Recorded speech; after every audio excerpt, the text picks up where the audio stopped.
Earlier this year, Aurora's Jim Gamache spent 4 weeks aiding communities throughout Ukraine. He was determined to help after an impactful meeting during a solo hiking trip back in September 2022. I made the decision to go to Ukraine after I met a mother and her 5-year-old son at the Ukraine-Polish border. After speaking with her and hearing her story about how she had just saw her husband for the first time in 5 months, she said, "I know you're an American, and I want to thank you and your country for their incredible support." And at that point, I said, I'm going to return to Ukraine. I'm going to help.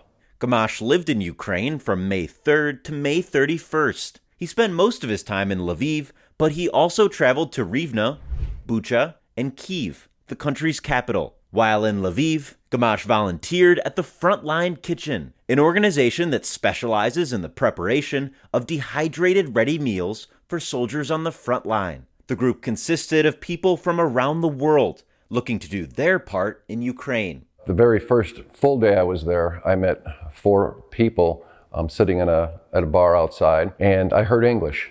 And I went up to them, I introduced myself. I found out that one young man, he was from Northern Ireland. Another man, Germany. Another man, Canada. A young lady from the United States. They included me immediately, and I actually joined them the next day at the kitchen, chopping vegetables.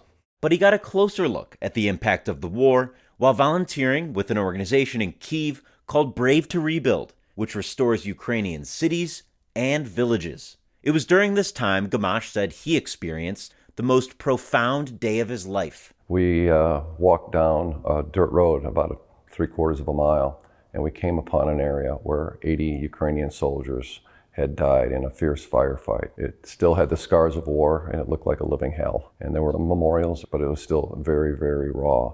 And that's a day I will never forget.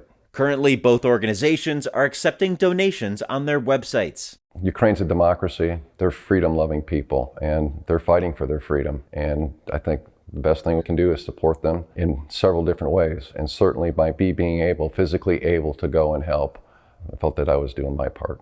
Last week, over 75 people attended Gamache's presentation at Stonebridge Country Club about his time in Ukraine. The reaction was overwhelming.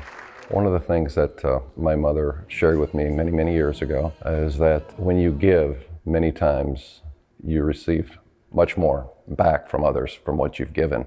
Reporting for Naperville News 17, I'm Will Payne.